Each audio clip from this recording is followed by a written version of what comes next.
정말 뿌듯했습니다. 이 에반게리온 시리즈를 몇십 년 봐온 입장에서. 저 다른 채널에 가서 에반게리온 싫어한다고 이렇게 얘기까지 했었죠, 과거에. 그래서 저는 이 신극장판 전체 통틀어서 아스카의 취급이 좀 안 좋다고 생각이 들고요. 심지어 강하게 얘기하자면 없어도 된 정도라고 저는 봅니다, 아스카를. 이게 이름 자체가 진짜 이거 되게 신성 모독적이다라고 느껴질 정도로. 저는 파이도 모든 게 불고필된 것 같아서 좀 그랬습니다. 파를 전 재밌게 정말 봤거든요. 여기 대해서 근자감을 가지고 있고 나는 에반게리온을 이제 극복하고 실사로 떠날 거야. 약간 이런 느낌이 든단 말이에요. 굉장히 오만해요. 그리고 거기에 제가 또 덧붙이면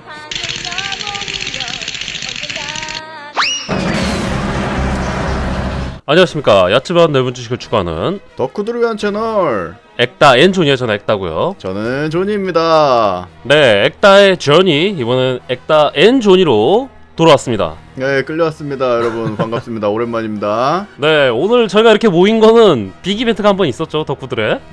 원래는 작년부터 시작된 빅 이벤트고 우리나라는 아직까지도 그 이벤트를 조금 제대로 즐기지 못한 분들이 많지만 온라인상으로는 어떻게 좀 간접적으로나마 이렇게 볼 수 있게 됐어요. 네, 에반게리온 신극장판 완결편입니다. 근데 이게 명칭이 애매한 게 에반게리온 다카포, 에반게리온 신극장판 2, 에반게리온 3.0 플러스 1.01? 뭐 1.0? 1, 뭐 1.0? 이렇게 명칭이 좀 특이해요. 일단은 네. 저희 그냥 익숙한 명칭 다카포라고 합시다. 네, 에반게리온 다카포 리뷰입니다. 이 리뷰는 스포일러 리뷰고요. 스토리 라인은 짚지는 않지만 인물들에 대해서 사사시 짚고 가기 때문에 시청하지 않으신 분들 시청에 좀 주의를 좀 부탁드리겠습니다. 이게 지금 아마존 프라임에서 올라와 있어요. 네. 그래서 지금 한국 사람들은 이제서야 보기 시작하는 건데 이번에 제가 아마존 프라임을 처음 결제를 해봤어요.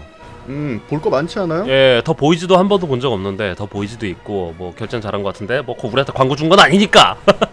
네, 예. 괜찮은 거. 딱히 아마존 프라임 얘기할 건 없는데 화질이 안 좋습니다. 대신 한국어가 많이 달려 있지 않아요? 네, 우리말 더빙이 되어 있습니다. 더빙까지 돼 있구나. 예, 그래서 저는 초회차는 일본판 원어로 들었고요. 2회차는 한국어 더빙으로 들었는데 뭐 아무래도 일본 쪽 성우들이 더 정도 많이 가고요. 연기도 괜찮긴 합니다만 이 몰입감 측면에서는 아무래도 한국어 더빙이 훨씬 더 좋지 않았나 그런 생각이 듭니다. 예, 저도 이번 극장판 얘기는 아니지만 얼마 전에 미라지 엔터테인먼트에서 9극장판까지 TV 시리즈부터 9극장판까지 블루레이를 더빙해서 새로 하나를 내줬어요. 우리가 옛날에 TV에서 보던 투니버스에서 보던 게 아니라 네, 그쵸. 네. 그래서 이번에 새로 더빙을 했는데 그것도 뭐 조금 비싼 가격이긴 합니다만은 그것도 지금 제가 딱 결제를 해가지고 기다리고 있습니다. 네. 저희가 고지라 시리즈랑 스타워즈 같은 것과는 다르게 에반게리온은 애정이 그렇게 많은 편은 아닙니다. 저는 저 다른 채널에 가서 에반게리온 싫어한다고 이렇게 얘기까지 했었죠. 네. 과거에. 정확히 말해서 에반게리온은 저희는 즐겨보는 편이긴 하죠. 어쨌건 네, 다 챙겨봤죠. 예. 저는 싫어한다고 얘기를 하지만 그만큼 이 지난 기간 동안 애정이 엄청나게 많았던 사람이라서 뭐 그런 얘기를 이렇게 가감없이 할 수 있는 거고요. 비슷한 세대의 우리 덕후들은 에반게리온이라고 하면은 좀 의미가 아주 깊습니다. 이 오타쿠의 라이프에 굉장히 지대한 영향을 끼친 작품이라고 할 수 있겠죠. 네. 사실 후술하겠지만 저희가 에반게리온이라는 작품을 싫어한다기보다는 그 제작자들을 별로 안 좋아하는 것 같은데 예, 이거는 후술하도록 하고요. 그래서 에반게리온을 저희가 고질라 시리즈나 스타워즈처럼 시리즈 전체를 훑고 갈까도 생각을 해봤는데 일단 첫 번째로 성일정이 굉장히 난해하고요.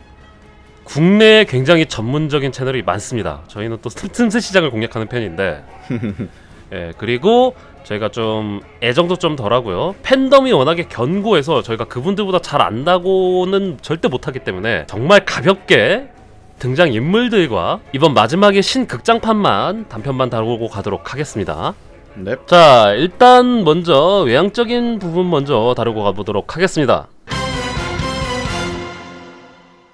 자, 우선 외향적인 부분입니다. 일단 저는 외향적인 부분에 대해서는 대부분 칭찬을 해주고 싶은데 음악이 너무 좋았습니다.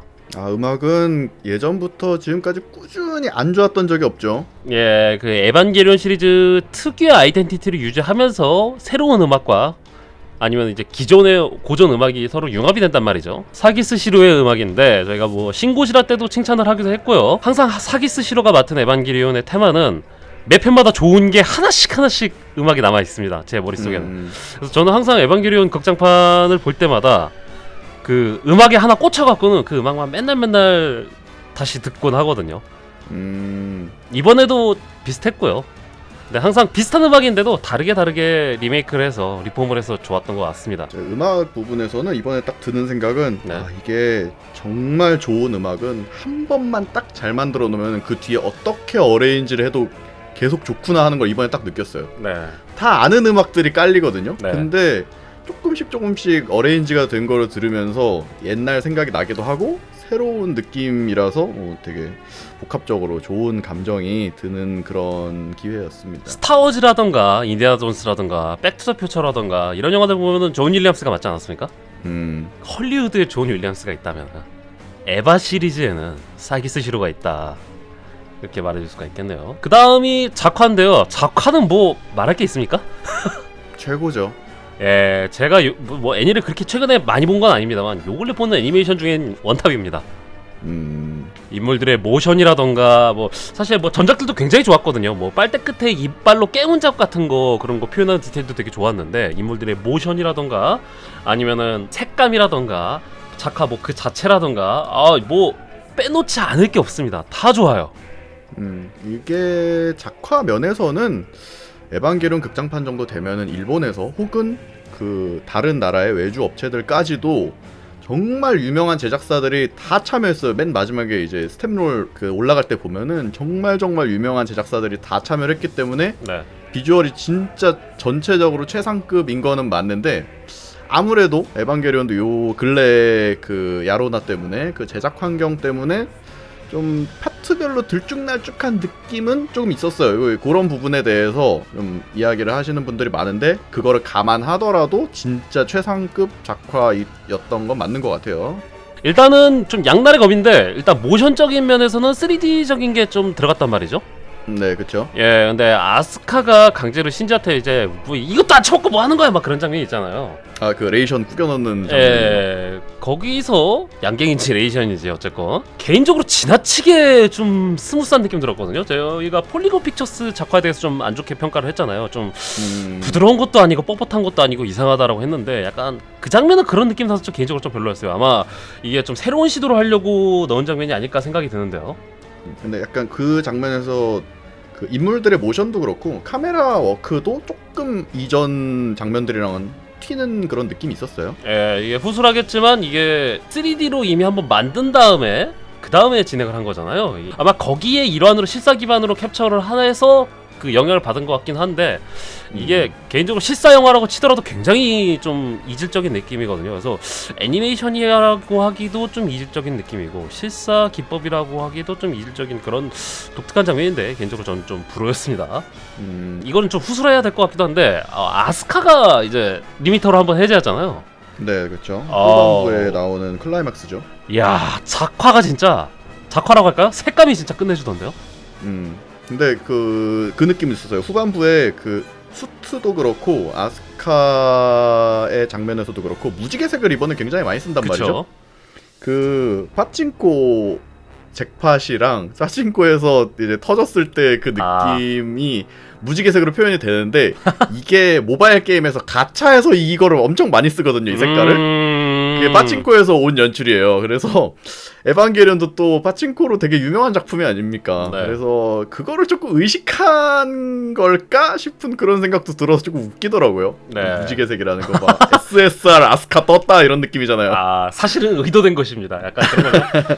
크게 나눴을 때 보면은 전투 작화가 초반에 전투 씬이 있고 그 다음에 이제 일상적인 2D가 있고 네. 그 다음에 다시 또 클라이맥스 전투 작화가 있고 네. 그리고 맨 마지막 최후반부에 이제 또 겐도랑 하는 데서는 또 조금 달라지는 이제 전투 3D 작화가 있는데 네. 이렇게 파트를 4개로 나누면은 저는 개인적으로 가장 마음에 들었던 거는 그냥 첫 번째 마리가 파리에서 활약을 하던 파리에서 싸우던 예, 그 파트가 제일 좋았던 것 같아요. 확 관객을 확 몰입시킬 수 있는 그런 수준의 CG랑 네. 그런 전투의 박진감을 보여준 것 같아서 저는 그 부분이 가장 마음에 들었습니다. 그 장면에서 나오는 뭐라고 할까 그 사돈지 에반지 모를 그런 메카 하나 나오잖아요. 서로 연결돼 갖고 척척척 걷잖아요. 에바 같은 것. 예, 그 기분 더러운데 그 특유의 그 감성이 있단 말이죠.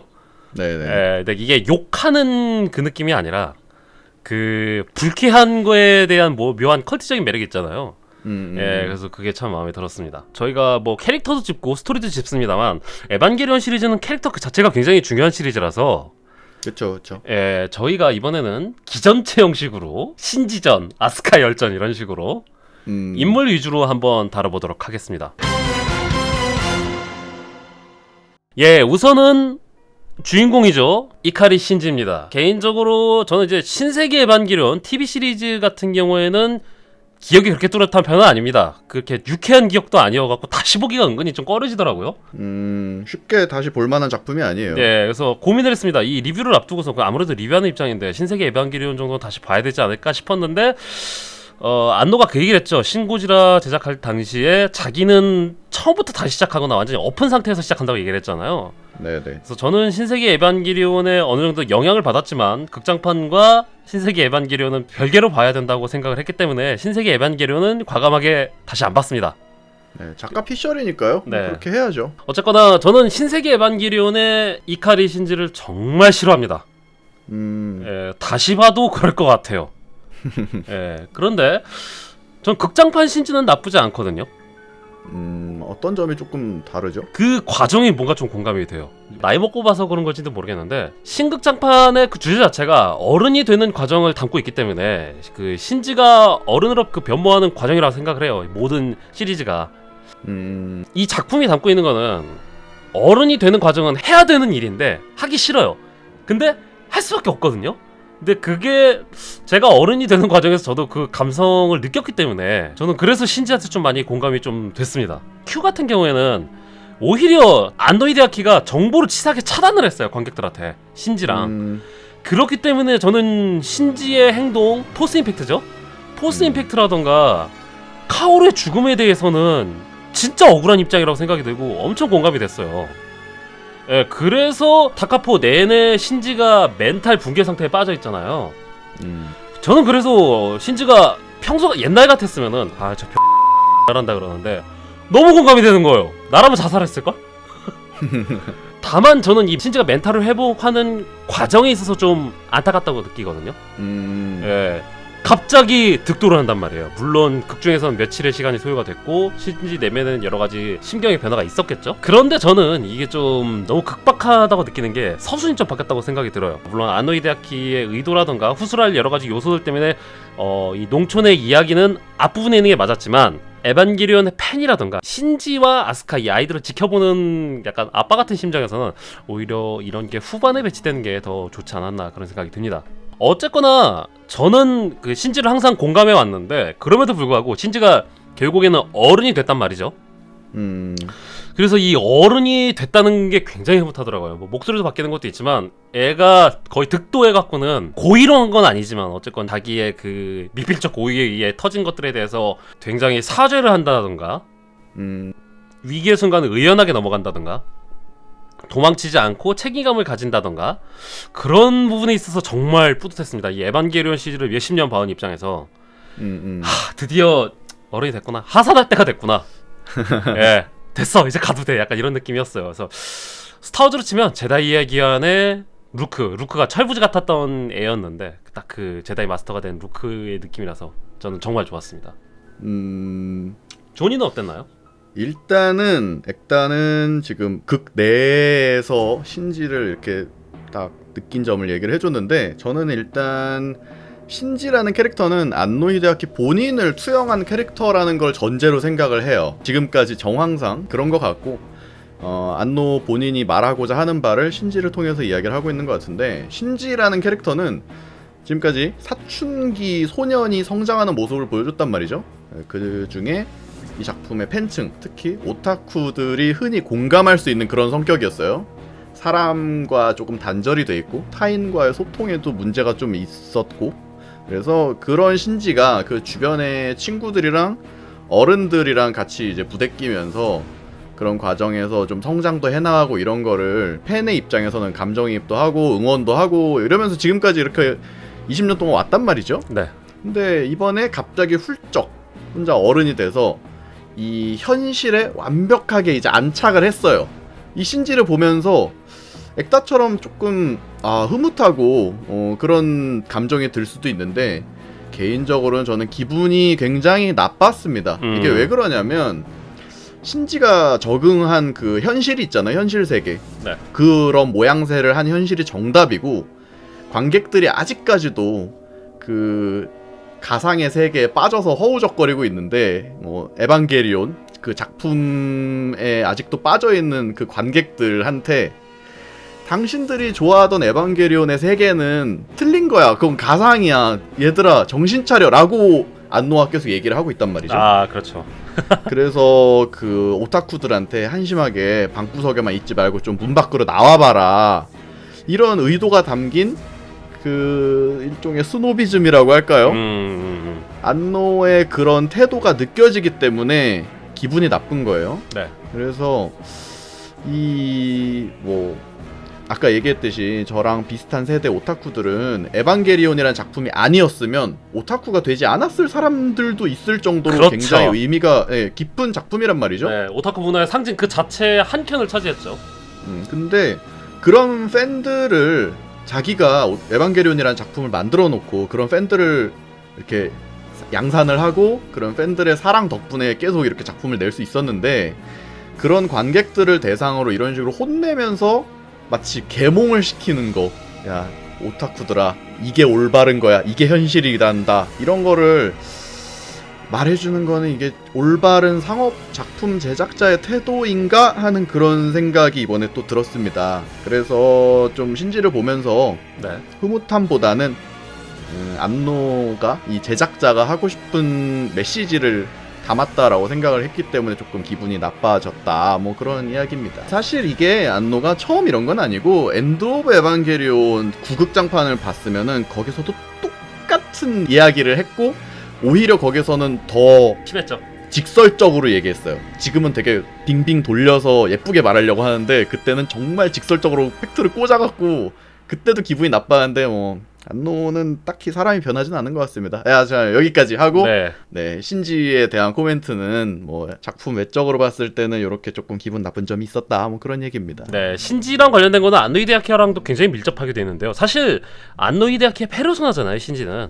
그렇죠. 그래서 이 부분은 저희가 결론쯤에서 한 번 더 정리를 하도록 하고요. 왜냐면 안노 히데아키 얘기를 저희가 깊숙하게 결론쯤에서 얘기를 할 거기 때문에 네, 약 정리를 하자면은 약간 꼰대적인 게 좀 투영이 됐고요, 신지를 통해서. 하지만 에반게리온 시리즈를 20년 동안 봐온 입장에서 이 어른이 된 의젓해진 구원을 받은 신지의 모습은 뭐라 그럴까요? 저희를 좀 안도를 시키는 그런 면도 있었습니다. 저는 개인적으로 그래서 정말 흐뭇했어요. 이 작품에서 조니는 좀 안 좋게 보긴 하지만 저는 이 작품을 좋게 평가하는 것 중에 하나가 이 신지에 대한 게 이 혼돈이 정리가 된다고 생각이 들거든요. 그래서 참 따뜻했고요. 자, 다음 인물로 넘어가 보죠. 네, 그런 액다가 느낀 그런 약간 흐뭇한 감정 같은 거는 보면은 미사토가 마지막에 조금 성장한 신지를 보면서 그렇게 느끼지 않았을까 하는 그런 그렇죠. 생각이 듭니다. 그래서 얘기가 나왔는데 미사토입니다. 아마 다른 분들이 왜 아스카가 먼저가 아니야, 레이가 먼저 아니냐, 마리가 먼저 아니냐 그렇게 하실 텐데 사실 신세계 에반게리온, 엔드 오브 에반게리온에서 보면은 더블 주인공 체제죠. 오프닝 영상 보면은 신지 다음에 미사토가 나옵니다. 신지랑 미사토 둘이 그 어른이 되지 못한 존재들인데 제작진 피셜로 둘 다 더블 주인공 체제라고 얘기를 했었죠. 예, 그래서 미사토를 다루도록 하겠습니다. 앞서 얘기했지만 제가 신세계 에반게리온이랑 TV 시리즈랑 신극장판을 별개로 보고 싶은데 미사토는 신세계 에반게리온이랑 신극장판을 비교를 안 할 수가 없을 것 같습니다. 네, 캐릭터가 굉장히 많이 바뀌었고요. 과거 TV 시리즈에서 미사토는 몸만 어른이지 정신적으로는 좀 덜 성숙했어요. TV 시리즈는 그랬는데 신극장판 같은 경우에는 시리즈를 거듭하면서 아이를 보듬는 어른의 모습을 잘 보여준단 말이죠. 이 에반게리온 파일럿들을 대하는 미사토의 태도가 특히나 그런데 그 중에서도 특히나 신지와의 관계가 제일 도드라지는 것 같아요, 이번 신극장판은. 그러니까 신세계 에반게리온의 미사토는 신지의 보호자임에도 자기가 이제 정신적으로 무너지는 순간에 신지한테 계속 의지를 한단 말이죠. 네, 제가 후술하겠지만 이 작품은 어른들의 위치에 대해서 얘기를 하고 있는데 어른의 모습을 못 보이죠. 어른도 휴먼이야, 휴먼. 그러니까 신지군도 나가! 이게 아니라 신지군 내가 해줄 수 있는 건 이거밖에 없어 하면서 막 그런다던가 키스를 한다던가 약간 에로티시즘이 좀 섞여 있는데 카지에 대한 사랑과 신지에 대한 사랑은 명백하게 다른데 카지에 대한 사랑과 애정 표현을 신지에게도 하려고 했던 그런 미숙한 행동을 했단 말이죠, 미사토가. 근데 이번 작품은 기성세대가 신세대를 위해서 취해야 하는 올바른 자세를 정말 잘 보여준 것 같아요. 이번 작품뿐만 아니라 이 신극장판 전체를 통틀어서 미사토의 캐릭터가 그렇게 잡혀진 것 같고요. 이번 작품을 통해서 그게 열매가 맺혀진 게 아닌가 그런 생각이 듭니다. 근데 그거를 대표적으로 제가 생각이 느꼈던 게 일단 미사토의 최후의 행적도 그렇고 그 미사토의 아들이 나오죠. 근데 미사토가 최후의 이별을 하기 전에 보는 게 아들의 사진이랑 신지의 사진이 같이 있어요. 여기서부터 이제 미사토의 포지션이라던가 신지에 대한 미사토의 마음이 명확해진 거거든요. 다른 것도 있죠. Q에서 미사토가 신지에게 그렇게 박하게 행동했던 것도 결국에는 어른의 책임감이잖아요. 그게 신지를 보듬어야 되는 책임감도 있고 이 빌레를 책임져야 하는 그 책임감, 어른의 책임감이 교차가 되는 거잖아요. 그래서 미사토의 성숙한 모습 정말 좋았습니다만 다른 한편으로는 저는 이 미사토가 또 다른 주인공에서 신지를 위한 조연 1로 바뀐 게 좀 아쉽습니다. 강등이 된 느낌이라서 섭섭해요. 멋진 마무리였다고 생각은 합니다. 미사토가 개인적으로 자기의 이야기를 허심탄회하게 하는 것도 좀 있고요. 신지를 위해서 희생하는 거라던가 신지와 설의 마음을 그 정리를 하고 이게 최후에 산화하는 것도 정말 괜찮았습니다만 이게 제2의 주인공의 마지막이었느냐? 전 그건 좀 아닌 것 같습니다. 그래서 그게 좀 아쉬워요. 괜찮긴 했습니다. 조니는 어떤가요? 저는 원래 미사토가 원래 포지션이 되게 복잡한 캐릭터였잖아요. 방금 얘기했던 것처럼 신지에게 있어서는 그냥 이성의 존재이기도 하면서 그렇죠. 엄마 같기도 하면서 의지를 할 수 있는 어른인 동시에 또 약간 반항하고 싶은 어른이 약간 그런 되게 그쵸. 복합적인 대상이었는데 네. 저는 이번 작품에서 이제 미사토가 완벽하게 어머니의 존재로 자리를 잡았다라고 느꼈어요. 네. 이번 작품에서는 이 미사토뿐만 아니라 이제 반장이었던 히카리 그리고 레이, 유이 본인 이를 여러 캐릭터로 활용해가지고 그 어머니에 대한 거, 모성에 대한 거를 표현을 했는데 이 모성에 대한 감사함, 뭐 혹은 위대함 같은 거를 표현을 하고 싶었던 게 아닐까 하는 생각이 들었어요. 이 전체적으로 엄마로서 특히 그 농촌 그 사회 공동체 상에서 어머니란 무엇인가, 아이란 무엇인가 이런 거를 이 레이가 배우는 그 과정에서 특히 그 모성에 대한 그런 위대함을 강조했다라고 느꼈는데 이런 부분에 주목해서 보면은 그런 이성에 대한 집착에 마더 콤플렉스가 조금 이제 혼합돼 있었거든요. 신지가. 그렇죠.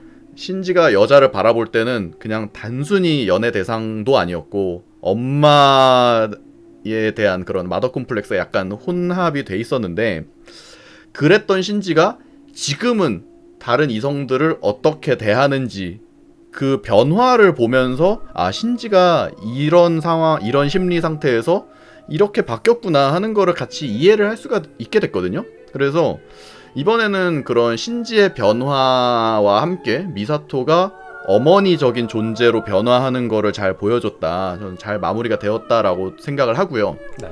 액다랑은 조금 저는 다르게 생각을 하는 게 미사토가 강등이 됐다기보다 어머니적인 존재로 오히려 올라갔기 때문에 더 이전보다 좀 큰 존재로 자리를 잡고 이제 퇴장을 하지 않았나 뭐 그런 생각이 또 듭니다. 듣고 보니 맞는 말이고 논리적으로 반박할 수가 없다. 이게 또 기본적으로는 창세 신화 네온 제네시스잖아요. 네. 창세 신화 기반으로 거기에서 모티브를 따와서 재구성한 그런 작품이기 때문에 그런 그리스도 창세 신화에서는 어머니라는 존재가 굉장히 성스럽고 거대한 존재거든요. 그쵸. 그래서 그런 것까지 생각하면 그 어머니의 자리로서 미사토가 보여준 그런 행동들은 굉장히 뭐 바람직한 모습이 아니었을까 하는 그런 생각이 듭니다.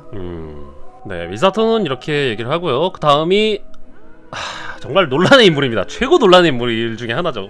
논란? 이제 어렵다. 네, 논란이라기보다는 약간 피해자 느낌인데 여기서부터 우리가 말을 좀 조심해야 될 것 같아요. 네네, 조심해야 됩니다. 아스카입니다. 복잡 미묘한 인물이에요. 뭐 그 다음에 얘기할 인물이 제일 그렇긴 합니다만 개인적으로 저는 아스카에 대해서는 처우가 좀 안타까워요. 특히나 이제 아스카가 마지막에 어른이 되죠. 그 에바의 속박에 풀려갖고 어른이 된 아스카의 모습 보니까 오히려 난 그게 좋던데?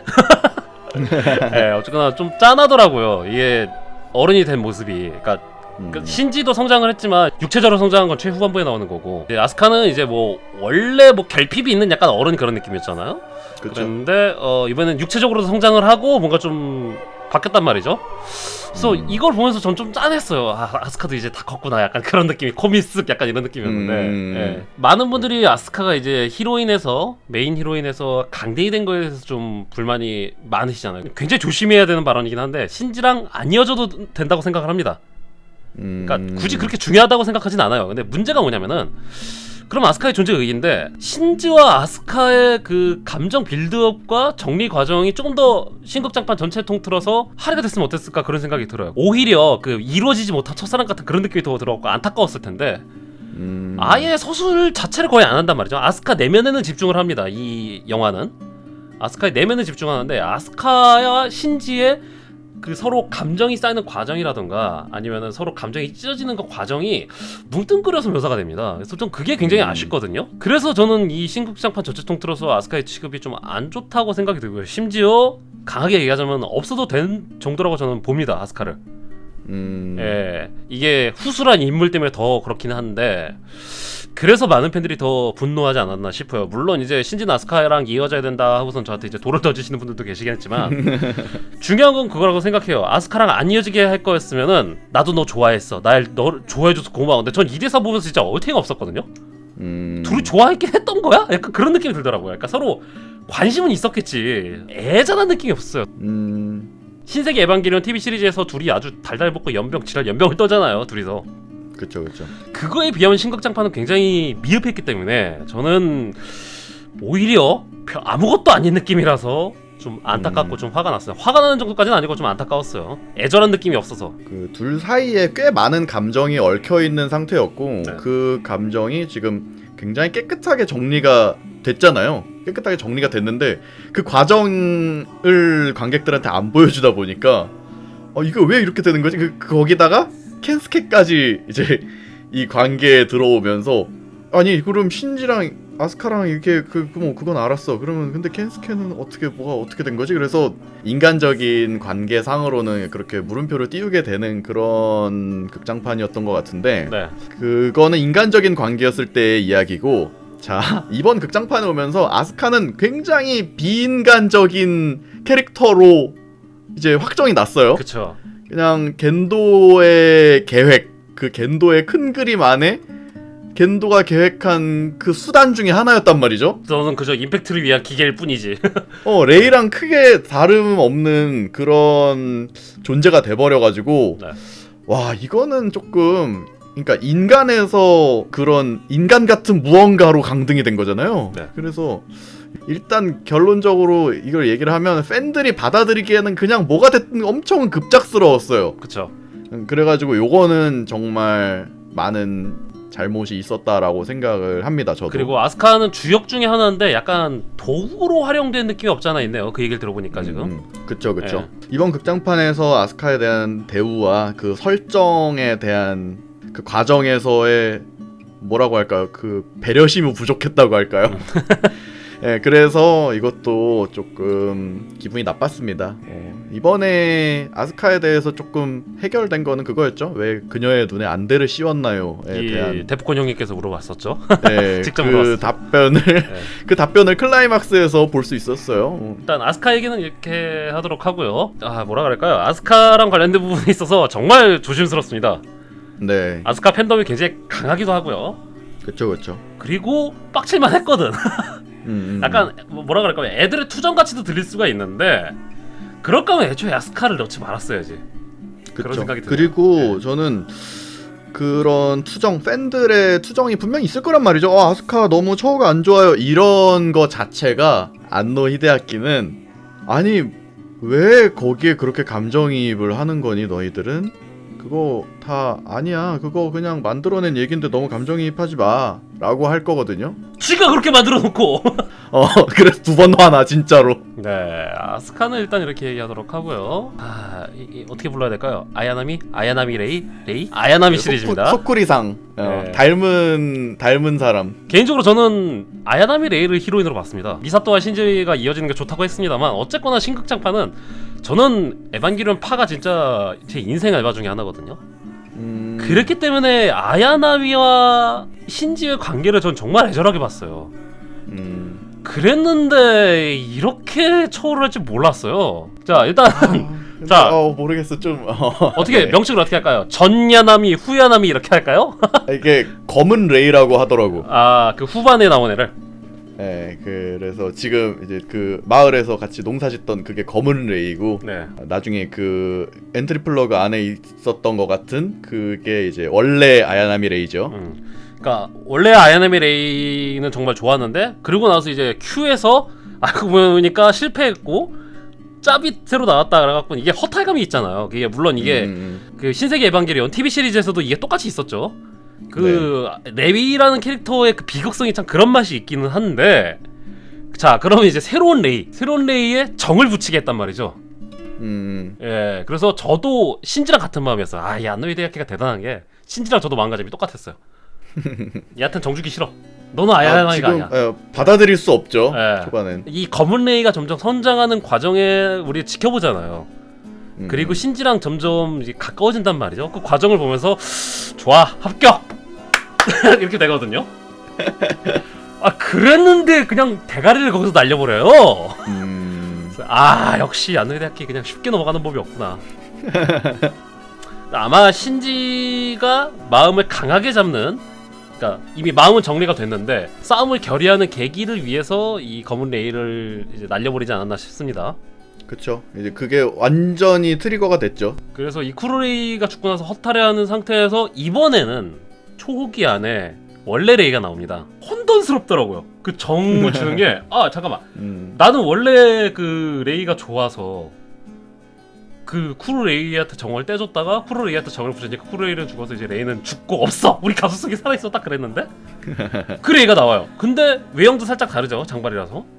네. 얘한테 감흥이 없더라고요, 보는데. 일단 신지의 마음가짐 자체가 틀려먹었어요. 오케이, 수고했어, 너 가고 싶은 대로 가. 그쵸. 좀 근데 좀 거기에 있겠거니 생각했던 것 같아요. 뭔가 그 신지를 보면은 님자 하고 싶은 대로 해 이래요. 뭐야, 버리는 거지 이게. 아, 저는 파에 있던 모든 게 물거품이 된 것 같아서 좀 그랬습니다. 파를 전 재밌게 정말 봤거든요. 네. 아, 그래서 좀 오히려 아스카보다 진짜 추락한 건 저 레이가 아닌가 그런 생각이 듭니다. 이건 뭐 사람에 따라서 다르게 느낄 수 있겠지만. 네. 조니는 어떤가요? 일단 저는 이번 극장판에서 레이 역할이 크게 두 가지였다고 생각을 하는데요. 첫 번째는 그 사회, 그 마을에서 사회라는 그런 좀 거대한 개념보다는 조금 작게 들어가서 사람이랑 사람이 같이 살아가는 그런 공동체라는 개념을 설명하기 위한 역할을 수행을 한 것 같아요. 네. 그거를 보여주기 위한 역할이었죠. 그리고 두 번째 역할은 신지로 대표되는 그 사춘기 소년이라는 존재들, 혹은 철이 들지 못한 약간 우리 같은 오타쿠들, 사춘기 수준의 철들지 못한 어른들한테 경종을 울리는 역할, 이 두 가지를 했다고 보는데, 이 영화에서 표현되는 그 공동체와 그 사회가 정말 이상적이고 아름답게 느껴지게 그려놨어요. 이런 현실, 그 농촌 사회의 그 현실이 이게 정답이라고 얘기를 하고 있고요. 그렇죠. 이 정답이란 근거는 안노이데야키 본인의 경험이라는 거를 숨기지 않아요. 이게 굉장히 오만함이 드러나는 부분이라고 느껴져서 약간 거부감이 들었고요. 근데 모든 사회가 다 그런 모습은 아니거든. 그런 노동하면서 그냥 서로가 이렇게 하면서 잘 서로 돕고 살아가는 그런 모습 좋긴 한데, 그런 사회도 있고 또 다른 형태의 사회도 있고 뭐 여러 가지의 공동체들이 있는데, 그런 형태만 조금 정답이라고 얘기하는 게 조금 오만하게 느껴져서 기분이 나빴고요. 진짜 두 번째는 신지가 정신 차리기까지 시간이 또 걸렸어요. 그쵸. 뭐 언제나 그랬듯이 항상 방황하다가 정신 차릴 때까지 시간이 좀 걸리죠. 근데 시간 걸려서 정신을 차렸을 때는 이미 늦었어. 레이한테 살갑게 대해주려고 이제 뭐 이름도 어떻게 해야 될까 막 고민도 하고, 이제 레이한테 좀 더 좋은 말도 건네고 고맙다 뭐 이런 얘기를 하고 그렇게 마음을 열었을 때는 이미 타이밍이 늦었어요. 그래서 이 레이와 신지의 타이밍으로 안노가 표현하고 싶은 건 뭐였을까 생각을 해봤는데, 있을 때 잘하라는 말입니다. 처신 잘하라고. 예, 그래 이게 레이는 그 존재 자체가 기본적으로 그 유이 어머니의 존재를 이제 복제한 거잖아요. 그쵸. 사실상 어머니란 말이죠, 레이가.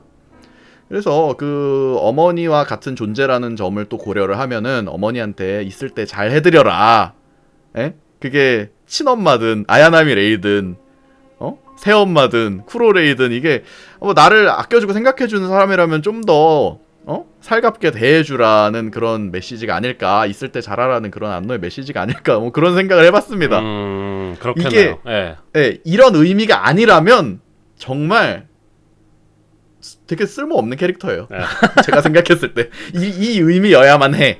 좀 약간 살짝 반 장난식으로 뇌절하자면 야 만들어줄 때 잘해 약간 이런 느낌일 수도 있죠. 이 새끼들이 말이야 만들어줘도 지랄 안 만들어줘도 지랄. 그래서 이 미사토랑 같은 결로서 레이도 그런 어머니의 존재를 한 번 더 강조하기 위해서 나온 게 아닐까 싶어요. 네 다음은 진짜 저희가 계속 논란의 캐릭터 그러는데 최고 논란 캐릭터입니다. 알파이자 오메가죠. 네. 말입니다. 이 캐릭터가 파에서 처음 나오죠?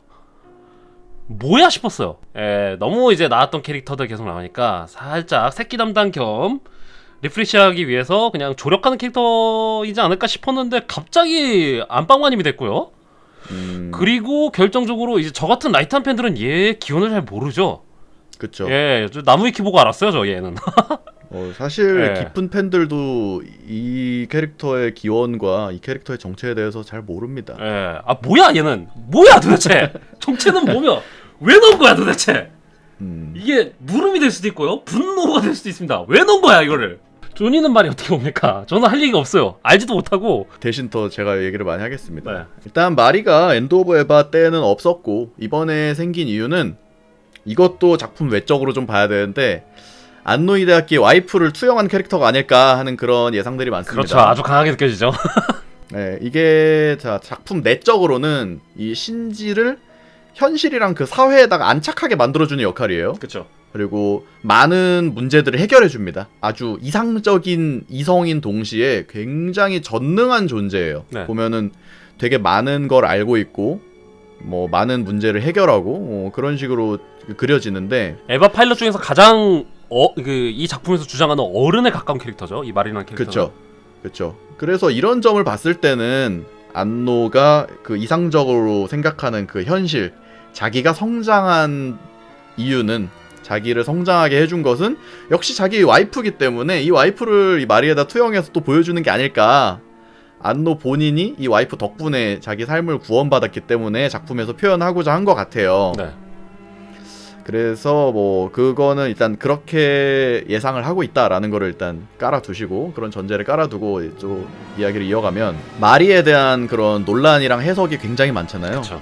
이 방금 얘기했던 걸 포함해서. 근데 뭐 다 그거는 제쳐두고, 저도 막 그렇게 깊은 의미에 대해서 생각해 본 적은 없으니까 그거를 좀 제쳐두고, 마리를 제가 싫어하게 된 주된 개인적인 이유를 하나를 꼽아보면, 이 설정상 이 캐릭터는 너무 과도하게 전지전능한 캐릭터라는 점에서 거부감이 되게 심했어요. 그렇죠.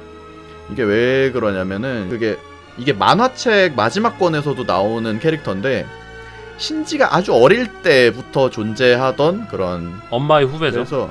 그래서 마리는 이 세계의 비밀을 모두 알고 있어요. 그렇죠. 이 비밀을 알고 있고, 이 문제와 이 일련의 사건들을 해결할 방법도 알고 있고, 멘탈도 건강해요. 실행할 능력도 갖추고 있고, 이 만능 해결사 그런 역할인데 동시에 성적 매력까지 있어가지고 신지가 또 나중에 홀딱 넘어간단 말이죠. 그쵸. 이런 굉장한 캐릭터인데 또 여전히 관객한테는 충분한 설명을 해주지를 않았어요. 스타워즈로 치면 레이 같은 캐릭터죠. 이 에반게리온 시리즈가 상실이라는 게 다 있잖아요. 그러니까 네. 모든 캐릭터들이 다 결함이 있잖아요. 심지어 그쵸. 어른스러운 후이츠키마저도 음흉한 놈이잖아요. 사실은 자기 제자를 탐하고 다 그 문제가 좀 어느 정도 있는 캐릭터인데, 마리가 좀 화가 나는 건요. 개인적으로 마리는 좋아합니다만, 에반게리온의 세계관의 관점에서 마리가 좀 화가 나는 거는 얘는 다 돼. 그렇죠. 상실을 통해서 성장한 것도 아니고 성장하는 모습 자체를 안 보여주죠. 뭐 상실한 적도 없고, 그게 에반게리온의 룰을 완전히 벗어난 캐릭터거든요. 자, 그게 왜 그러냐? 지금 또 이 얘기를 또 덧붙여서 해드릴게요. 자, 네온 제네시스 에반게리온, 신세기 에반게리온이라는 이 작품은 제목에서 알 수 있듯이, 제목과 지금까지 봐온 설정에서 알 수 있듯이 기독교 창세 신화를 바탕으로 되게 그럴싸한 모티브를 가져와서 그런 메타포와 함께 잘 버무려서 엄청 신비롭고 막 되게 성스럽고 이런 매력을 느끼게 만드는 작품이었어요. 네. 그래서 이거를 생각을 해봤을 때 마리의 진짜 이름이 잠깐 나오잖아요. 이스카리옷 마리아라고. 네, 가롯 마리, 이스카리오 마리. 이게 이 이름 자체가 진짜 와 이거 되게 신성 모독적이다라고 느껴질 정도로 지금 위험할 정도로 되게 강력한 존재로 설정됐다는 거를 이 이름에서 느낄 수 있었죠. 근데 되게 은근함도 신비로움도 없는 되게 1차원적인 표현이어서 이것조차도 되게 전 안 좋아하는데 네. 이 이스카리옷 유다죠. 이스카리옷 유다이면서 성모 마리아. 네, 성모 마리아라는 이름을 갖고 있는 존재는 이 인류가 다음 단계로 가느냐 마느냐 하는 상황이잖아요. 지금 세기말 구도자가 되는 존재가 이게 겐도든 신지든 간에 이 세기말 구도자가 되는 존재가 예수에 가까운 존재가 있잖아요. 네. 근데 그 존재의 생사를 가르는 캐릭터가 이 이스카리옷 유다란 말이죠.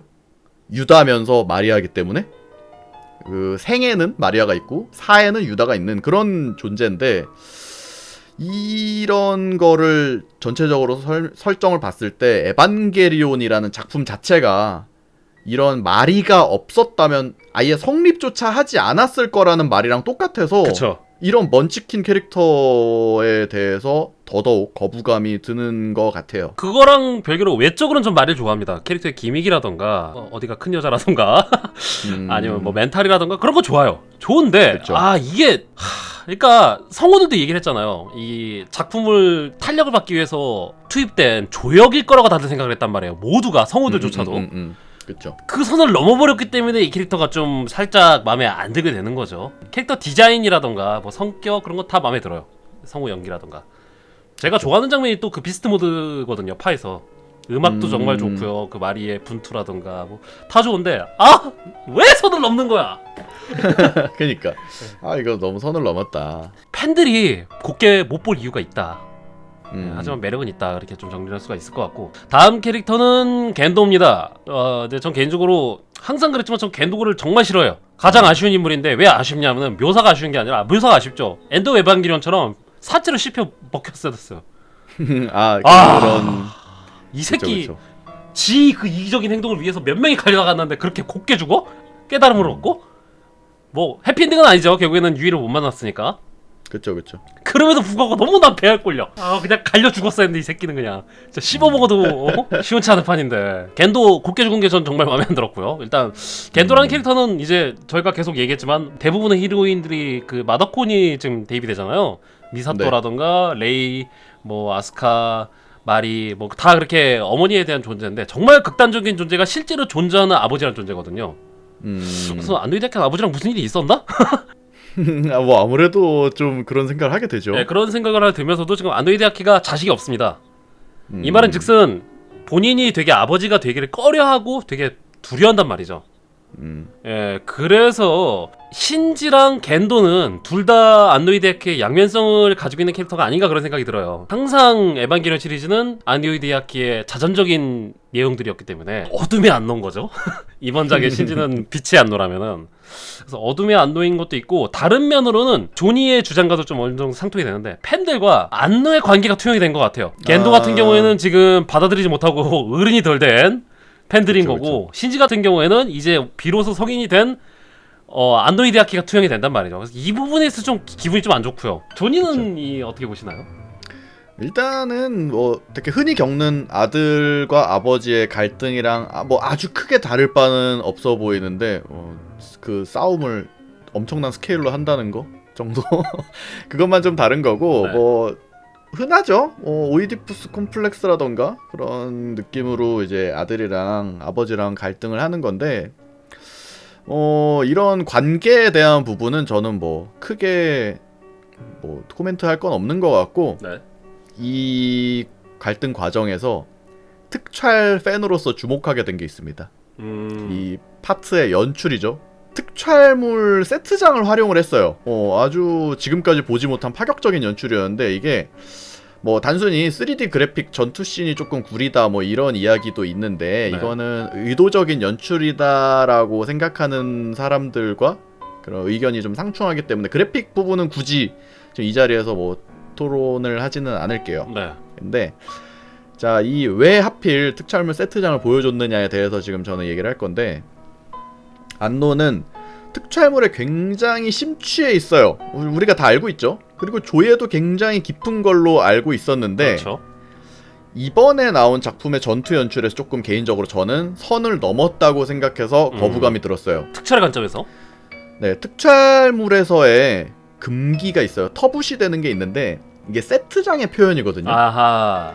제작진과 시청자가 서로서로 약속한 부분이 있어요. 미니어처 건물들은 실제 사이즈 건물이고, 수트를 입은 인간은 거대한 거인이고, 특수 효과들 같은 건 실제로 벌어지는 일들이다 라는 그런 암묵적인 약속이 있는데, 카메라로 담아낸 그 카메라 화면 너머의 세계 안에서는 그 세트장이 절대로 노출돼서는 안 되는 게 특촬물 팬과 특촬물 제작자의 불문율. 약속이자 불문율이에요. 근데 안노는 이번에 그 금기를 깼고 선을 넘었죠. 이게 왜 안노가 굳이 이런 연출을 한 이유는 무엇인가? 이것도 제가 생각하는 두 가지 이유가 있는데, 첫 번째는 자기가 전달하고자 하는 그런 꾸며진 가상세계, 에반게리온이라는 그 작품 세계와 이 팬들, 이 관객들한테 좀 바깥으로 나와라고 얘기를 하고 싶은 현실 세계, 이 가상세계, 현실 세계의 극명한 차이와 괴리를 강조하기 위해서 굳이 이런 세트장이라는 거를 배경으로 썼고요. 두 번째 이유는 그냥 자기가 특촬 좋아하고, 나는 특촬 현장도 잘 알고 여기에 조예도 깊고, 근데 이걸 자랑을 하고 싶은 거야. 그쵸. 저도 그 얘기하려고 했어요. 작품 안에서 덕질도 하고 싶고 자랑도 하고 싶어서 이걸 한 건데, 이 두 가지 이유는 이해가 가요. 이해가 가는데, 첫 번째 제가 말한 이유인 가짜 세계와 현실 세계를 강조하기 위해서였다면은, 에반게리온이란 작품 자체가 실사 특촬물이 아니라 애초에 근본이 출판 만화랑 애니메이션 영상물로 이어져 온 작품이잖아요. 네. 그래서 이 후반부에 마지막에 마리가 딱 돌아오는 장면 있죠. 그 장면처럼 이 만화 콘티, 뭐 원고, 원화 그런 그림 같은 걸로 가상세계를 표현을 하는 게 좀 더 어울리지 않았을까 하는 그런 생각이 들어요. 굳이 실사 특촬물에서 그걸 연출을 가져오지 않더라도 그런 그림 같은 걸로 표현하는 게 좀 더 어울렸을 것 같고, 자기 작품에서 덕질하는 건 좋아요. 근데 이 덕후들이 항상 하는 실수잖아요? 덕질하는 건 좋아. 근데 선을 지켜가면서 그 작품성을 해치지 않는 선에서 그걸 덕질을 해야지. 그 말 당장 취소해. 나의 아스카는 그렇지 않아. 그래서 앞에서 제가 얘기한 그런 특촬계의 금기라는 거를 생각을 해보면, 안노는 진짜 진심으로 지금 특촬이라는 거를 사랑하는 사람이 맞는지 잘 모르겠어요. 특촬 자체가 좋은 게 아니라, 이거는 많은 덕후들도 이런 식으로 좀 실수하기 마련인데, 특촬 자체가 좋은 게 아니라, 그 작품 자체가 좋은 게 아니라, 특촬에 대해서 잘 알고 나는 성공한 덕후로서 남들한테 자랑할 만한 그런 자리까지 앉았어, 이런 내 자신이 너무 좋아. 지금 그런 상태가 아닌가, 좀 그런 생각이 들었습니다. 저는 정리 쪽에서 이 얘기를 하려고 그랬거든요. 특촬에 관련된 부분에서는. 예, 세트장 관련해서. 저는 그 부분은 이제 전 나중에 얘기하도록 하고요. 어쨌거나. 네네. 이 겐도라는 캐릭터를 통해서 좀 뭐라 그럴까, 자기의 그 근자감 나는 있었는데 약간 그러니까 아까 그거랑 일맥상통하는 게, 신지랑 겐도랑 해서 그 안노의 본인의 그런 양면성, 이면적인 모습을 보여줬다라는 이야기를 아까 했잖아요. 근데 이 특촬을 사랑하는 안노의 모습에서도 이런 양면성이 있는 거지. 그쵸. 그걸 겐도 파트에서 또 보여준 게 아닌가. 자, 다음은 신지의 친구들입니다. 다른 인물도 있는데 굳이 거론을 해야 될 것 같은 게 바로 이 신지의 친구들이거든요. 근데 일단은 처음 나왔을 때, 처음에 토지가 나오죠. 네. 토지 나왔어요. 어떻게 살았노? 뭐지? 어떻게 살았지? 아니, 이래서 서술 트릭이 좀 치사한 건데, 분명히 죽은 네. 것처럼 그려서는 살아있었단 말이죠. 신지의 친구들은 서랑 파 시점에서는 특촬을 바라보는 어린아이들이었어요. 좀 뇌절에서 들어가자면은 특촬을 사랑하는 아노이드야키, 어린 아노이드야키일 수도 있고요. 그 도플라밍고 선생께서 말씀하시기를 전쟁을 겪은 아이랑 전쟁을 모르는 아이는 다르다, 그렇게 얘기를 했잖아요. 이 아이들은 이제 전쟁을 바라보는 입장이고, 신지 같은 경우는 강제로 어른이 된 거 내지는 강제로 어른의 세상에 던져져서 그 전쟁을 치르는 신지가 이 어린 친구들을 구해줬단 말이죠, 서에서. 그랬는데 본작에서는 이 친구들이 진정한 의미의 어른이 됩니다.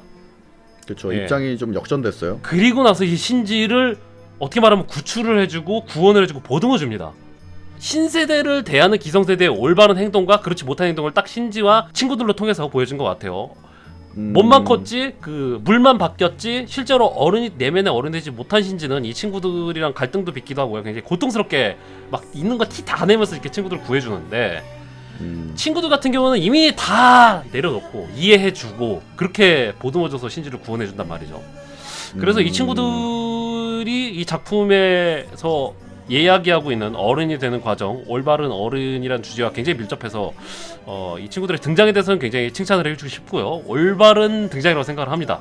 존이는 어떤가요? 근데 제가 약간 좀 나쁘게 생각하는 경향이 있어서 그런지 모르겠는데 이 친구들이 신지를 대하는 태도가 있잖아요. 신지를 조금 더 놔두자. 지금 힘들 때다. 조금 더 놔두고 이제 좀 있으면은 애가 정신 차리고 또 잘 할 거야 라고 이렇게 자기들끼리 이야기를 하고 신지를 굉장히 다정하게 대해주는 모습 있잖아요. 네. 이게 여기에서 제가 엄청 위화감을 느낀 게 현실에서 실제로 약간 정신적 장애를 겪고 있는 아이를 대하는 어른들의 모습을 그대로 표현해 놓은 것 같아요.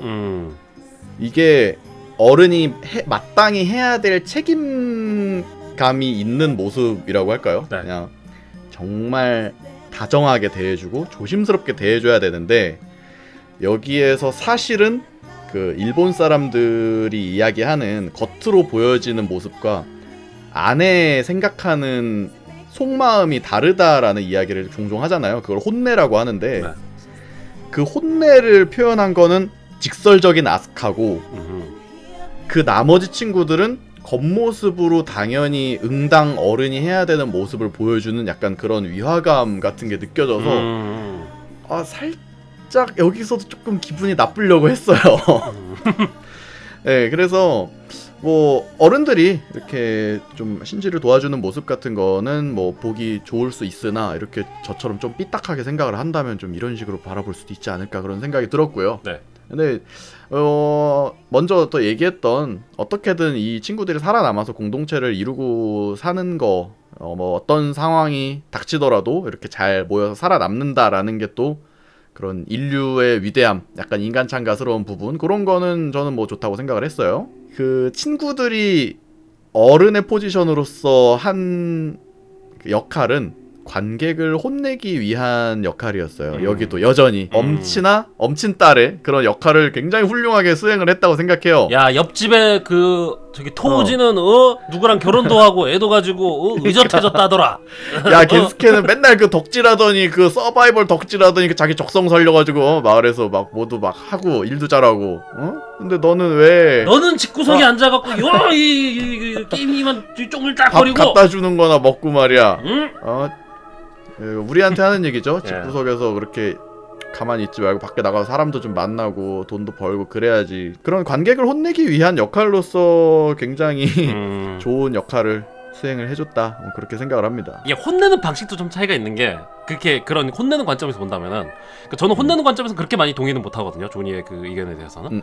예, 근데, 제가 지금 너무 피해 의식이 있어서 그런 것 같아요. 예, 근데 그러니까 어쨌건 혼내는 관점에서 주목을 하자면 엔드 오브 에반게리온에서는 진짜로 혼냈죠. 예. 예. 그냥 가감 없이 혼내버렸어. 예. 그 아스카가 그렇다고? 아스카를 뜯어 죽여주마 약간 이런 느낌으로 막 그랬는데 엔드 오브 에반게리온은 그런 식으로 혼내는데 이제 본작에서는 회초리를 혼낸다기보다는 살짝 여기 딱 앉아봐라 다 잘 되라고 하는 얘기니까 잘 들어 하면서 조금 부드럽게 이야기를 하고 있는 것 같아요. 네, 한번 총평을 해보도록 하겠습니다. 이 작품의 의의라던가 저희의 생각을 한번 좀 정리를 해봐야 될 것 같은데요. 단편으로서는 좀 좋았습니다. 이게 시리즈 종결작이기 때문에 시리즈 측면으로서 봐야 되는 것도 있고 영화 단편으로서의 측면도 있는데 일단 기본으로 깔고 갈 거는 저는 영화를 나눌 때 사람들이 이렇게 나누죠. 필름이라던가 무비라던가 시네마로 나눕니다. 필름은 제작의 관점이고요. 무비는 보는 오락으로서의 입장이고요. 시네마는 뭐 약간 미장센을 더 중시하는 약간 예술적인 관점에서 본단 말이죠. 개인적으로 저는 이 영화는 필름과 시네마의 관점에서는 90점 이상은 했다고 생각이 됩니다. 그만큼 훌륭한 작품이라고 생각이 들고요. 하지만 무비의 관점에서는 50대 50이에요.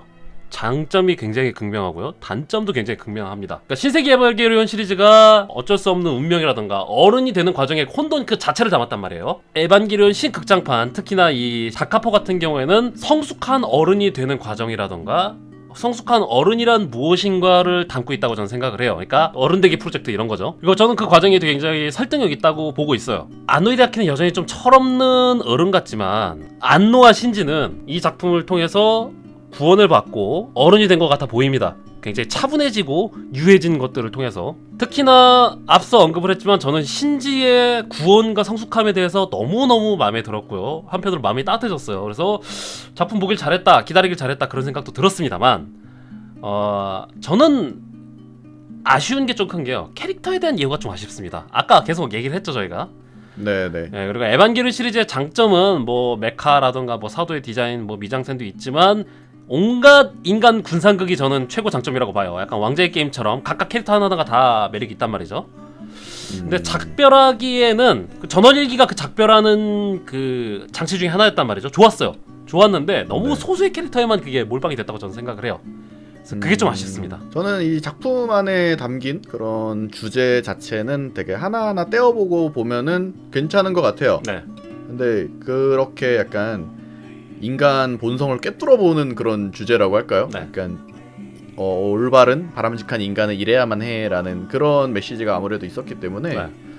그런 인간 본성에 대한 거를 고찰하는 메시지는 신화라든가 그런 구전 설화 같은 걸로 들을 때는 아 그렇구나 맞아 좋은 말이야 맞아 그런 것 같아 하고 깨달음을 얻을 수 있는데 지금 21세기의 상업 애니메이션에서 전달을 하기엔 너무 오만하게 느껴지는 주제의식인 것 같아서 저는 거부감이 조금 있었습니다. 그래서 솔직히 이런 엔드 오브 에반게리온 시절부터 관객을 혼내는 것도 그렇고 이 작품에 자기 할 말만 하고 자기 하고 싶은 것만 그렇게 맘대로 했던 거 생각하면은 그렇게 안노 히데아키라는 제작자는 상업적으로 썩 좋은 제작자는 아니었다 뭐 그런 생각이 들게 되는 그런 극장판이었습니다. 네. 심하게 말하면 안노는 좀 운 좋은 럭키 드럭만이었다. 제가 느끼기에 뭐 크게 다르지 않기 때문에 네. 그런 생각이 들었습니다. 일단 제가 무비의 관점에서 이 영화를 50점을 준다 그랬는데 일단 좋은 점 50은요. 떡밥이 거의 다 풀렸고요.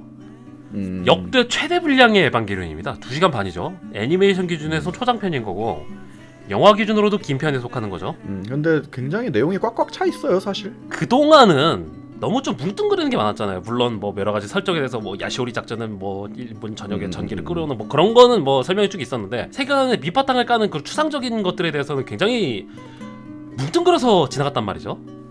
예. 근데 이번 작품은 후반 1시간에 거의 대사로만 이어져요. 액션 장면보다는. 근데 사실은 이랬고 저랬고 이거를 굉장히 친절하게 잘 설명해 줍니다. 그쵸. 예, 이게 뭐 이해를 못 하시는 분들은 여전히 이해가 안 될 겁니다. 이건 비하하는 게 아니고요. 당연한 거예요. 이게 제작자가 하고 싶은 말을 너무 직설적으로 계속 진짜 못 알아들을까봐 내가 한 번 더 다시 설명해 주는데 내가 말하고 싶은 건 이거야? 진짜 이거야? 너 알아들었지? 근데 혹시 못 알아들었을까봐 다시 얘기해 주는데 이거를 이 2시간 동안 계속해서 기분이 더 나빠요. 나는 그렇게 바보가 아니야 관객은. 근데도 그렇게까지 강조를 했다는 건 정말 이번 마지막 작품이라고 생각을 하고 네. 이번에 하고 싶은 말을 다 한 거겠죠. 시네마의 측면에서 제가 100점을 안 주고 100점에 가까운 작품이긴 합니다만 100점을 제가 왜 안 줬냐면은 너무 은유적으로 얘기를 안 하고 직설적으로 다 얘기를 해줍니다. 그래 이게 제가 아까 얘기한 것처럼 에반게리온이라는 작품 자체가 그 신비로움과 알쏭달쏭한 그 비밀의 약간 베일에 쌓인 그런 게 매력이었는데 그거 그냥 다 없어졌어. 네. 너무 직설적이야. 그러니까 어떤 분은 설명해줘도 X네 그러실 수가 있는데 맞는 말씀이시고요. 그러니까 이건 양날의 검이에요.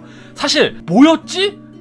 약간 이랬어요. 저는 신세계 에반게리온 봤을 때 그리고 큐 봤을 때도 그랬고요. 본작을 통해서 떡밥이 대부분 다 회수가 됐단 말이에요. 회수도 되고 풀어줬어요. 이 부분은 풀어줬다는 점에서 굉장히 칭찬해주고 싶습니다. 저는 시리즈물에서 이것조차도 회수 못해갖고 조지고 욕먹는 최종 팬들이 얼마나 많습니까? 그쵸. 예, 그런 점에서 저는 안노 히데아키가 굳이 이거를 풀어주려고 시도를 하고 그랬다는 점에서는 전 정말 높게 평가를 해주고 싶어요. 하지만 예술적인 관점에서 너무 이거는 대사가 그러니까 그런 거죠. 그래픽 노블보다 더한 거죠. 그 대사만 많이 있는 예. 만화책 읽는 느낌. 예, 그러니까 그래픽 노블 중에서도 심한 편에 속한다고 저는 봐요. 아, 그래서 좀 별로예요. 아, 성우들이 고생 많이 했습니다. 예, 그래서 네. 어쨌거나 양날의 검이라고 생각을 해요. 근데 좀 긍정적인 측면도 있고요. 어쨌거나 해석을 안 봐도 돼요. 더 이상. 그동안 뭐 시조 민족이 어떻고 그러는데 이번 편은 후반 1시간만 보면은 이 핵심 주제라던가 핵심 설정들이 거의 다 녹아들어 있거든요. 예, 그래서 뭐 이 부분에서 좀 높게 평가를 해주고 싶고요. 그래서 작품 자체는 잘 나왔지만 저는 이 작품이 라스트 제다이와 굉장히 유사하다고 생각을 해요. 그 유사한 거는 시리즈를 파괴했다는 게 아니라 제작자의 태도가 마음에 안 들었어요. 라스트 제다이 같아요. 저는 라스트 제다이 같은 부분이 또 뭐냐면은 딱 처음 극장에서 딱 보고 나오면은 괜찮은데 좋은데? 그러다가 곰곰이 생각해보면 아씨 맞네. 잠깐만 생각해보니까 예. 이건 좀 아닌데. 예, 그런 관객의 의식의 흐름도 약간 유사함을 보였다. 그러니까 안도이드 야키에 대해서 좀 화가 좀 많이 나요. 저는 이 영화는 괜찮게 봅니다만 너무 자기 하고 싶은 대로 해요. 결정적으로 뭐 후 인터뷰는 했죠. 나중에 인터뷰해갖고 이거 파랑 큐 사이를 나중에 한번 다루고 싶다라고 연병을 떨었는데 개소리인 것 같고요. 제 생각에는. 그럼 진작에 쓰지 그거를. 만들기 싫어갖고 큐를 만든 겁니다. 안노이 대학교는. 그거 일일이 설명하기 귀찮고 거기에 본인이 매력을 못 느껴서 큐를 만든 거예요. 이거는 예술이기도 합니다만 상업 매체예요. 그렇죠. 서사상으로는 필요한데 만들기 싫으니까 짜친 게 너무 괘씸해요. 팬들은 거기서 기대를 하고 있는데 팬들이 없다면 너가 그 정도 예산과 인맥을 동원해서 이걸 만들 수 있을 거라고 생각해라고 전 얘기를 해주고 싶어요. 팬들이 기대했던 거는 분명히 알고 있어요. 안노이 다키가 모르는 게 아닙니다. 그리고 잘 만들 수 있었던 게 분명히 눈에 보여요. 잘 만들 수 있었다는 거는 우리의 기대를 충족할 수 있었다는 게 분명히 보이고요. 그동안의 행적에 에서도 보이고 안노의 능력에서도 보여요. 그리고 이 작품의 퀄리티에서도 보입니다. 그래서 개빡쳐요 저는. 굳이 안 하겠다고 한 거다. 굳이 팬 서비스를 할 수 있거든요. 근데 나는 싫거든? 그래서 안 할래. 이거요. 그래서 열이 받아. 그리고 좀 다른 면으로 좀 열이 받은 게 극중극 느낌 같은 경우에 저는 거기에 대해서 크게 별로 존이랑은 다르게 의미를 두지는 않았어요. 뭐 특촬의 관점 그런 거 떠나서 저는 그래요. 안노이 데아키는 애니메이션계에서 이제 벗어나고 실사의 발을 담그고 있단 말이죠. 근데 저는 실사 영화로서의 안노이 데아키의 가치는 전 굉장히 낮게 평가합니다. 에반게리온이 없었다면 그는 그 자리에 없었을 거고요. 사실 지금 퀄리티도 저는 굉장히 불만족스러워요. 에반게리온 때문에 사람들이 주목을 해주고 높게 평가를 하는 거지.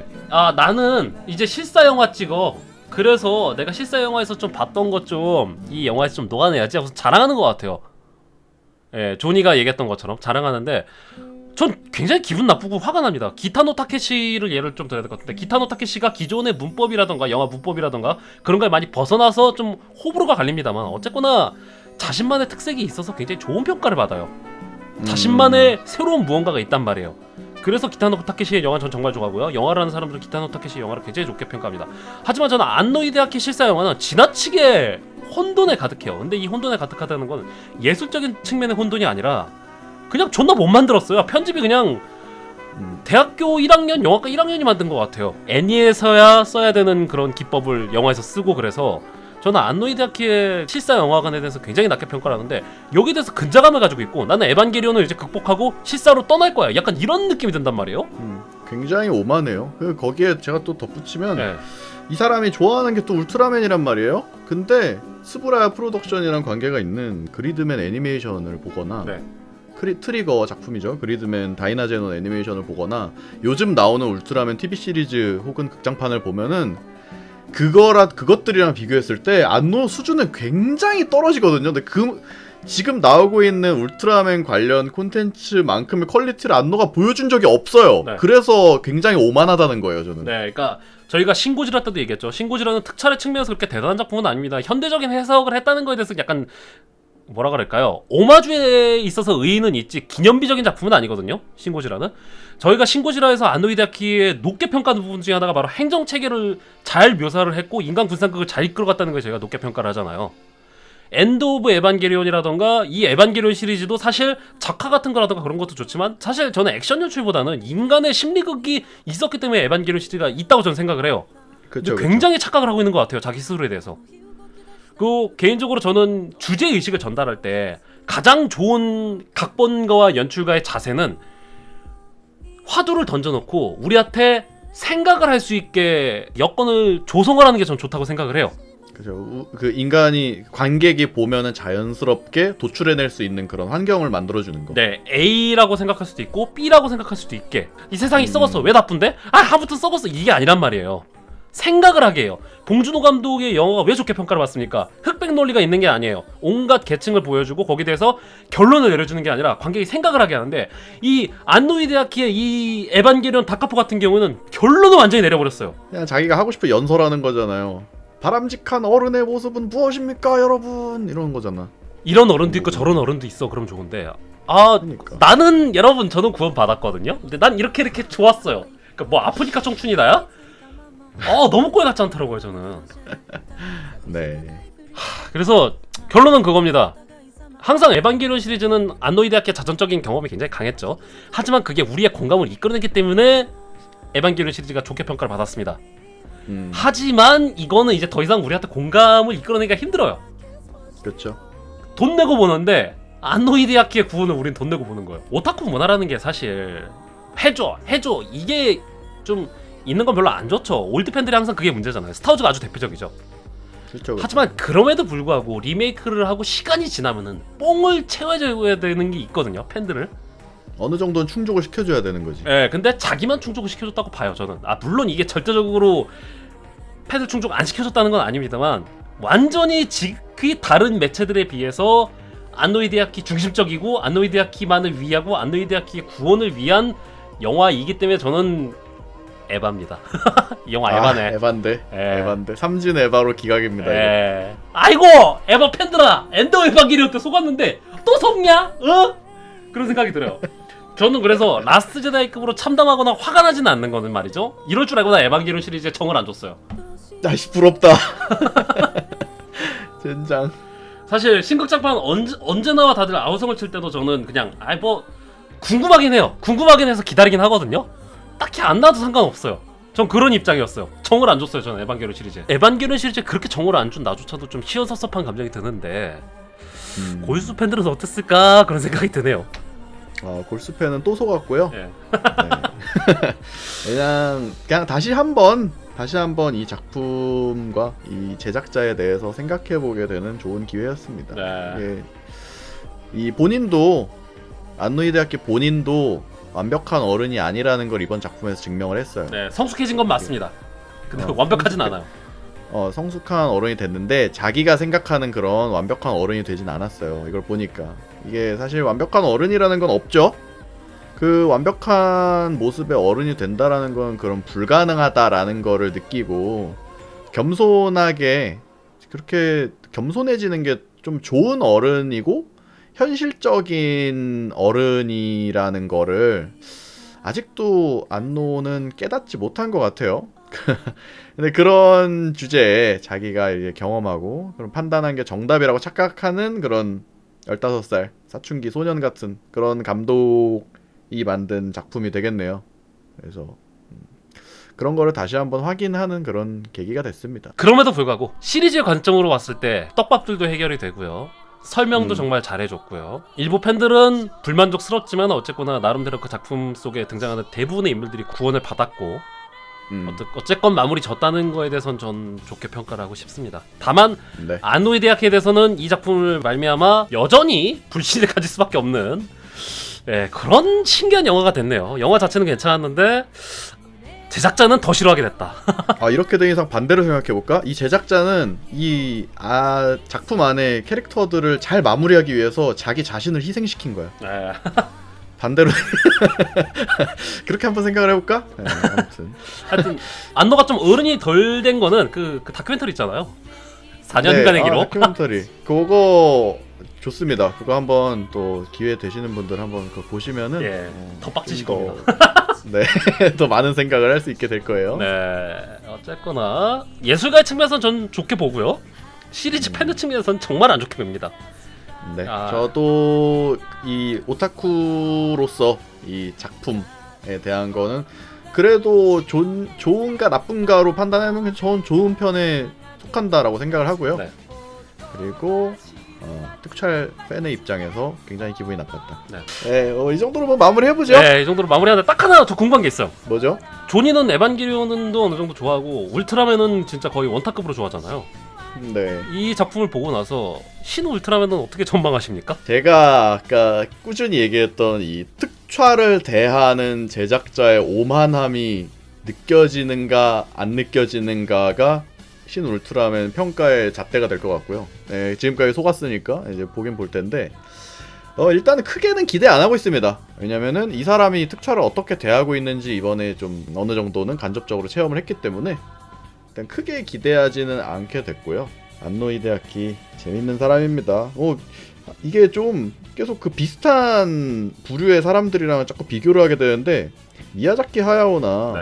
토미노 요시유키 같은 토미노 감독이 지금의 안노와 비슷한 시기에 작품을 낸 거를 생각하면은 비교를 안 할 수가 없어요. 터네이 건담이라던가 하울의 움직이는 성이라던가 약간 그렇게 되게 좋은 정신을 가진 좋은 작품들을 낸 감독들과 이렇게 동시대를 살아가고 비슷한 환경에서 이제 수련을 했는데 왜 이 안노만 이렇게 좀 삐뚤어진 사람이 됐을까?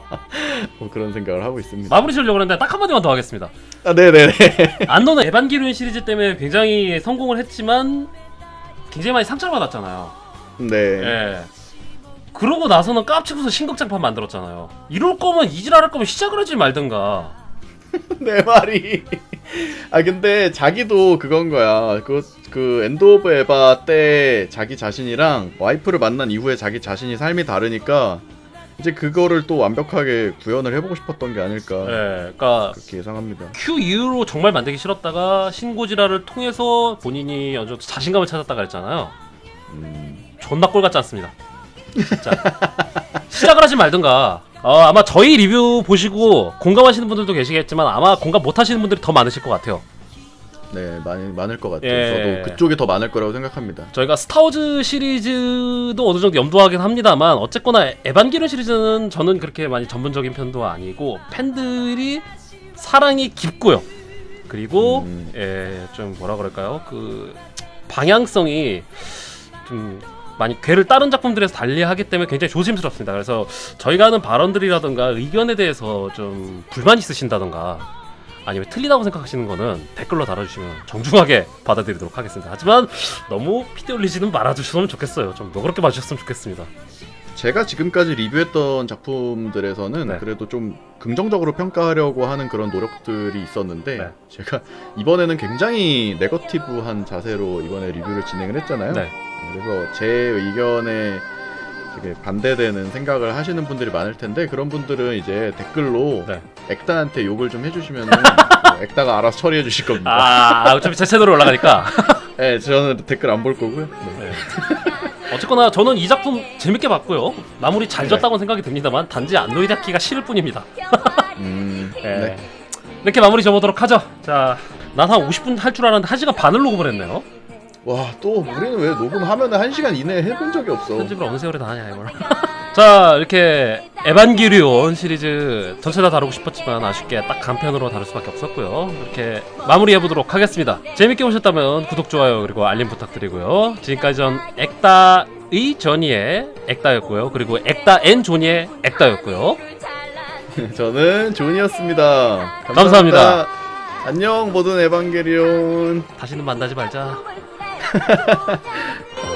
여신아가들이가 푸른 하늘 그리며 꿈을 꾸네 소년이 여신아가 되어라 푸른 하늘을 그리며 꿈을 꾸네 소년이 여신아가